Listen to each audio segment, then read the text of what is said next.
I would like to ask Maryantonett Flumian and Mr. Paul Coffey to come up and provide opening.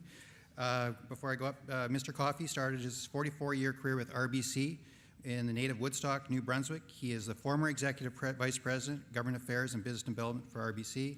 Prior to this position, Charlie headed the business banking of Canada in Canada for 5 years. He also led 3 regional headquarters, Manitoba, Metro Toronto, and Ontario. Also, Maryantonett Flumian, MF, is my boss, and I can say that very much a leader in this area and pushing this file forward. She's been in federal government for 20 years, has 20 years of federal government experience in large-scale projects, and I always want to say in regards to this with Sparrow and First Nations and from the West Coast, very much a leader, and I really would like to say a lot more on these 2 individuals, but then they actually need to speak. So, MF, please. Thank you, Barry, and good morning, everyone.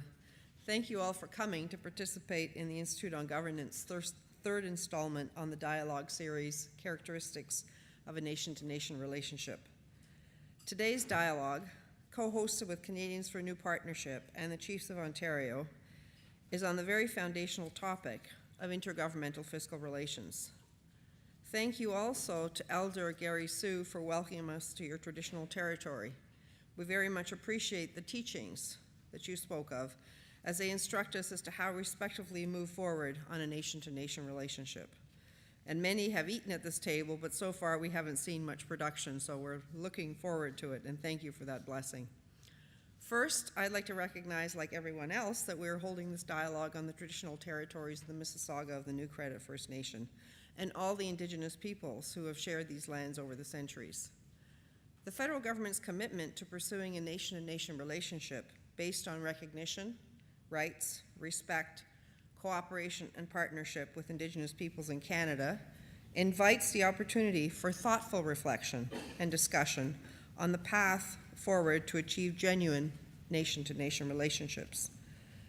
This acknowledges that a new and rapidly evolving relationship is the right thing to do and is a path towards a whole country that recognizes our mutual histories and our future paths.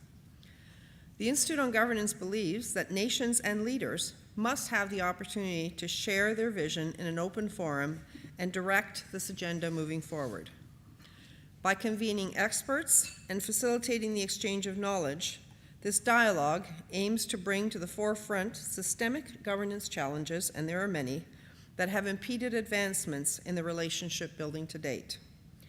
We are seeking to articulate the characteristics of a nation-to-nation relationship as defined by Indigenous leaders and governments, as well as to identify the key issues, challenges, and opportunities for moving forward. Recognizing the opportunities this moment presents, the IOG, along with its partners, are organizing this 5-part series, Characteristics of a Nation-to-Nation Relationship. This series is being held across Canada, bringing together experts to facilitate the exchange of knowledge, focusing on 4 themes central to the relationship. The first dialogue, Nation Building and Nation Rebuilding, was held in Ottawa in February of this year, with participants including Indigenous leadership and federal government representatives. Participants emphasize that it is important to recognize that we are in a process of taking stock and assessing what the landscape looks like today.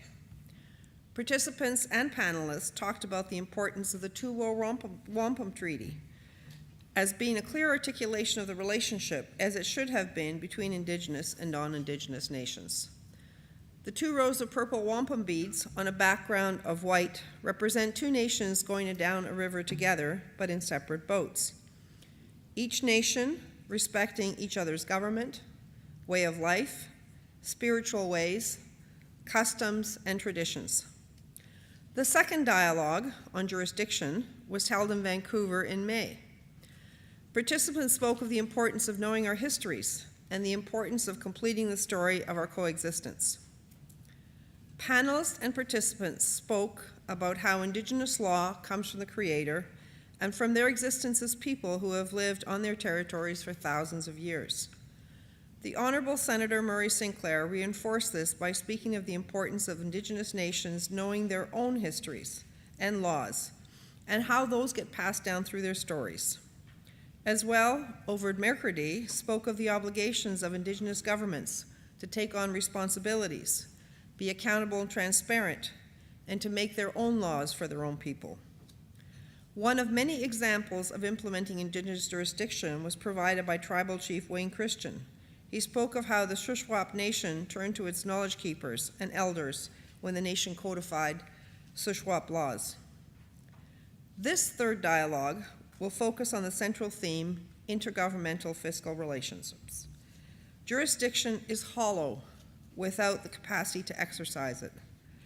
Comparable services across territorial jurisdictions through transfers and shared revenue has been the cornerstone of Canadian federalism. Yet the same cannot be said of fiscal relationships between Indigenous governments and the federal government, which has been based on stagnant transfers and unpredictable financial arrangements.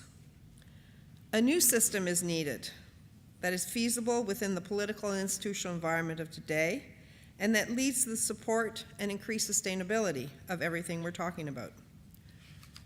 So some guiding questions to include in our discussion today and tomorrow are, what are the principles that distinguish between the current fiscal arrangements and a new fiscal relationship? What would be included in a new legislated fiscal framework? What capacity, capability, and institution building are required from Indigenous governments to sustain a new fiscal relationship? How can reciprocal accountability be articulated and practiced between the parties? What resources, land and otherwise, do Indigenous nations need to achieve their governance aspirations? Is the nation-to-nation relationship going to be dependent on single block transfer models, or does a nation-to-nation relationship require a transfer of fiscal powers?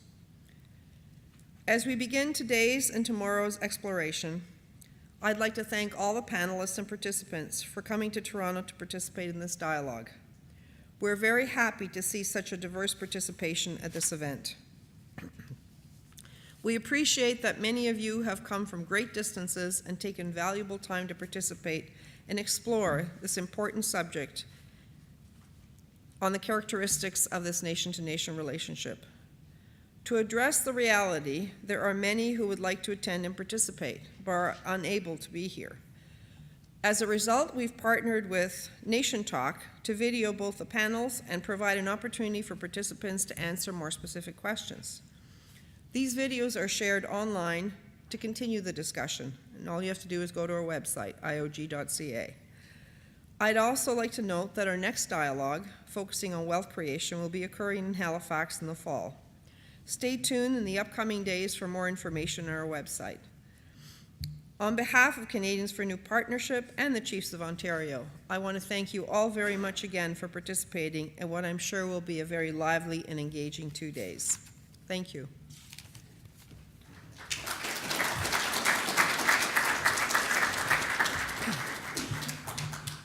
Bonjour, Ani, Sego, Tanzi, Buzo. Good morning all.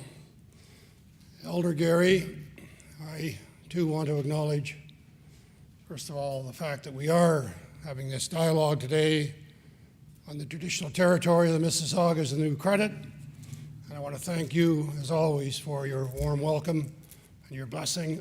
And I also want to say and acknowledge on behalf of all of you here today the drum, the heartbeat of the nation.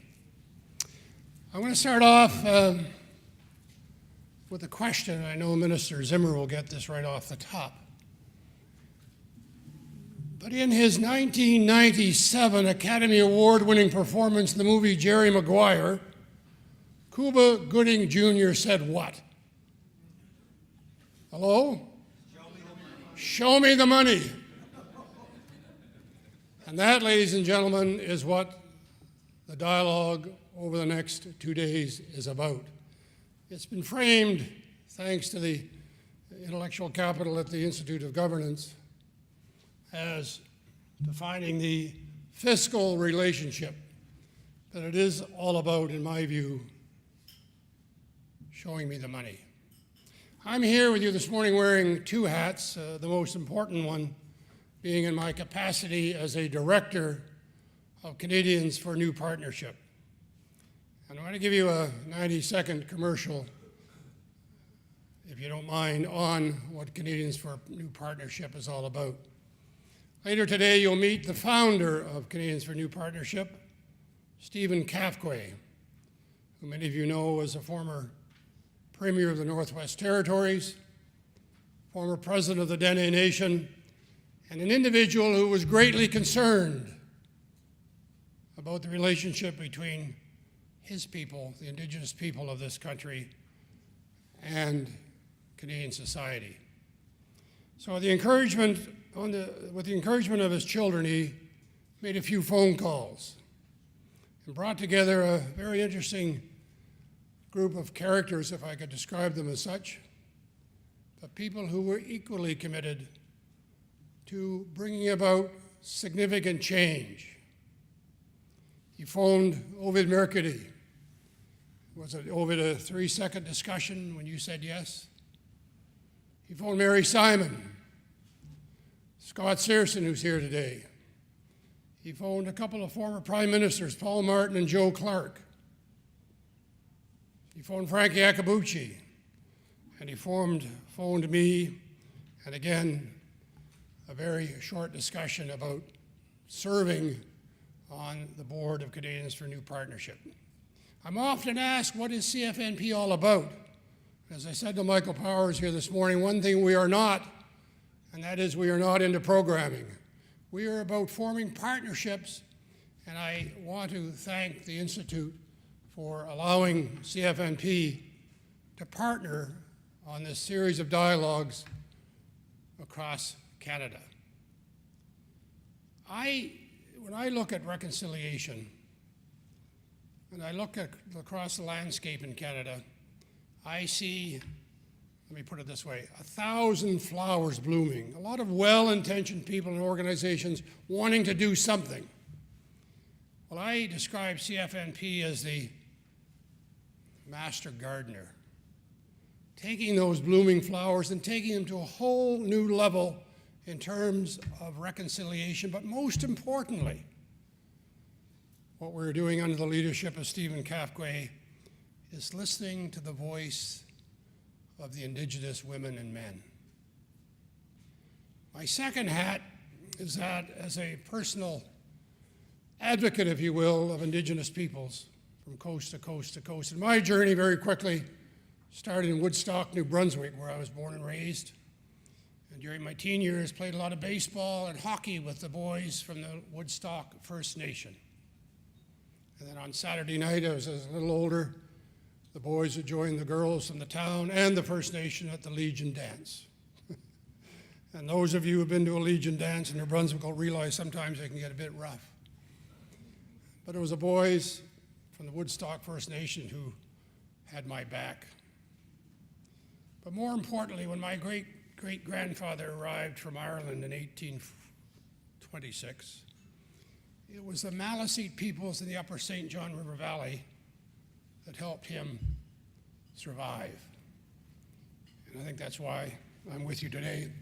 But it was really when I was transferred by the Royal Bank to Winnipeg in 1989 that I saw and experienced firsthand the very complex socioeconomic issues impacting Canada's First Peoples, whether it be First Nations, Métis, or Inuit. And I visited, at the encouragement of Ovid and others, remote communities in Manitoba, from Seguin to Norway House to the Paw.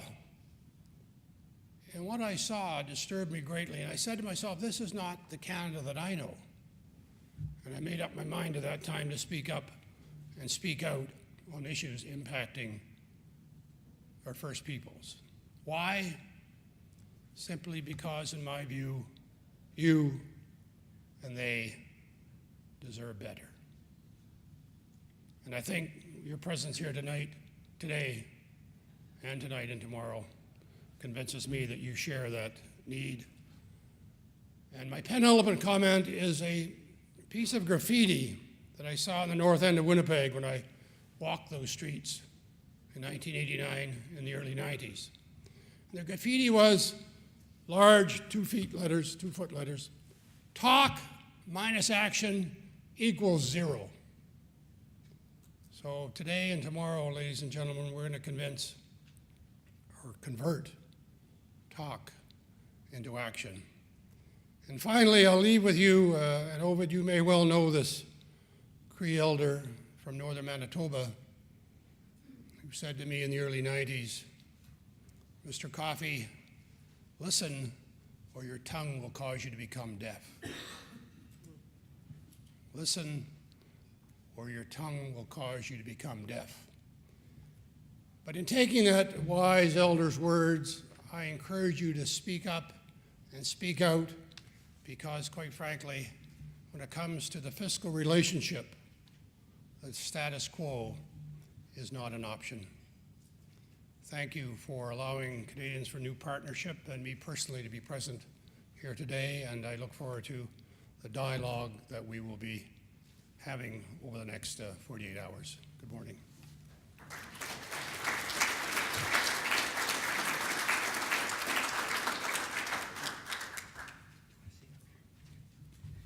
Thank you both so much for those great opening remarks. Now it's my great pleasure to introduce you to Minister of Indigenous Relations and Reconciliation, Minister David Zimmer.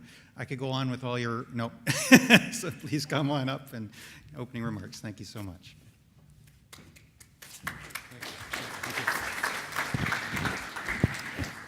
Well, thank you for the invitation to offer a few general remarks, and I'll leave the details of everything to the conference. I do want to recognize the Mississaugas of the credit. Gary, Sue, thank you for your usual opening prayer and thoughtful remarks. The issues that you're going to be discussing today and over the next couple of days, I guess, and I'm quite attracted by that, the characteristics of nation-to-nation relationship. There are 133 First Nations in Ontario. 130 have a land mass. I have visited, as of last week, 104 of those First Nations.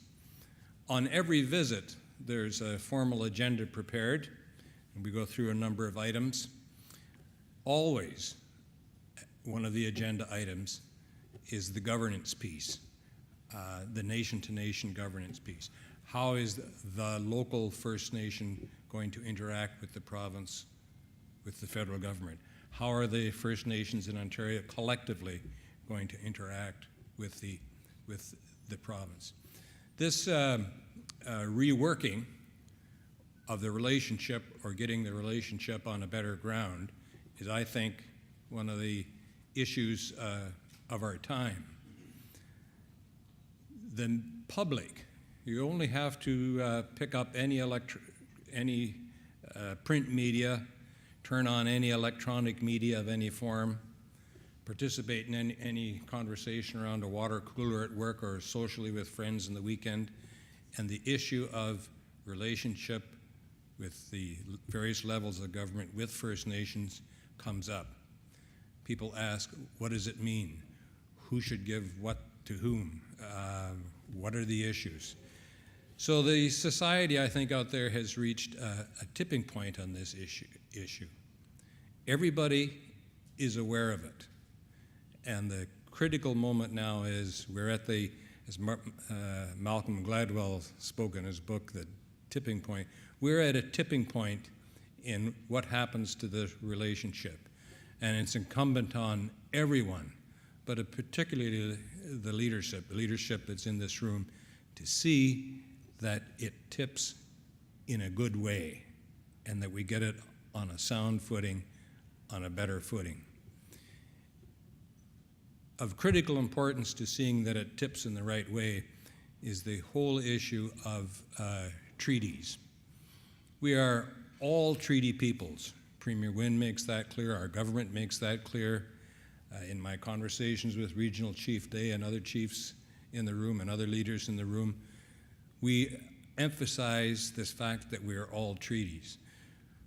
But I dare say most people in the province, and I don't mean this in any pejorative way, are not aware of what treaties are, how they came to be, why they're there.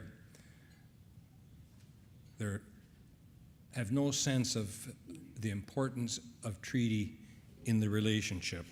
And that leads on to discussions of the honor of the crown and so on. I know there are people in this room, Grant Wedge here. When I became the minister a number of years ago, I think one of the first engagements that we went to was an engagement where the issue of the honor of the crown came up and what did that mean in terms of treaties and so on. And I had a general answer to it, and Grant Wedge had a very detailed answer to it. But that issue is still there, and it's become even more important.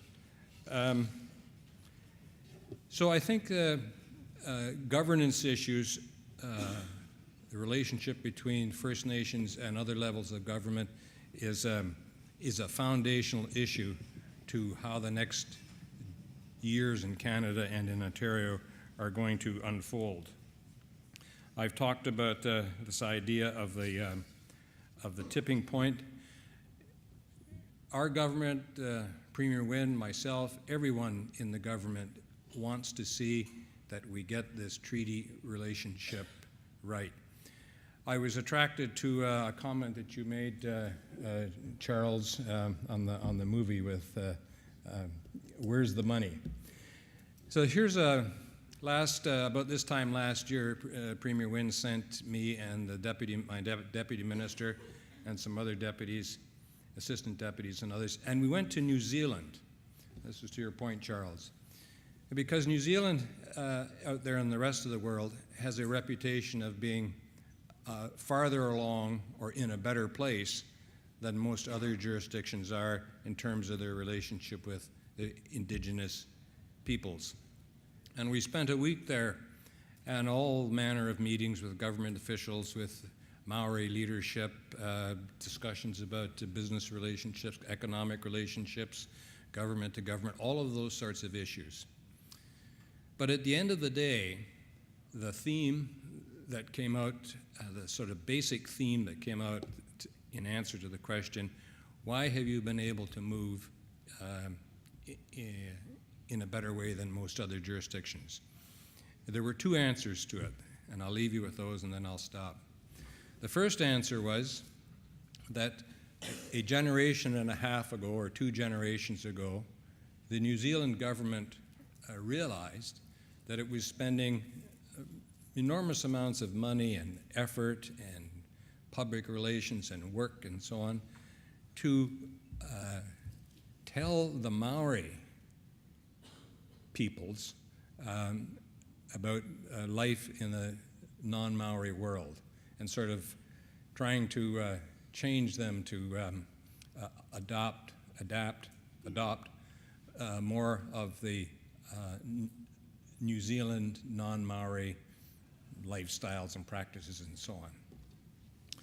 The government decided, the penny dropped, and someone decided that, the issue is not telling the Maoris what life should be like or what a better place would be like. The issue was telling the non-Maoris what they should be doing to recognize Maori life, recognize Maori culture, engage with Maori peoples. And they did an about-face, and they concentrated their efforts and investments and monies on the non-Maoris, getting them up to an understanding, a better understanding with the Maoris. The second point was, and this is directly to Charles' point, and we heard this from Maori leadership and from the non-Maori in New Zealand, was they, at the highest level, most fundamental level, figured out how to share the pie. And once they had figured out how to share the pie, and by the pie I mean everything that the nation produces, mines and forestry, and share the economy, and share in a meaningful way of the economy, that was a tier 1 issue. And once Maori had a fair share, a fair shake at participating in the economy, just about all of the other issues, or irritants, or outstanding issues, moved to sort of a second-tier level of I don't want to say importance, but a second-tier level of resolution. And they started to resolve those in a much easier way. And the reason they were able to start solving all of those other issues in a much more reasonable and effective and timely way, because they had sorted out how to share the pie. Everybody had a piece of the action, and that's putting it at its sort of fundamental level. So anything that this conference can do to work on better governance practices, better models to share the pie, all of those things are going to move us to a better place with Indigenous peoples in Ontario and in Canada. Thank you.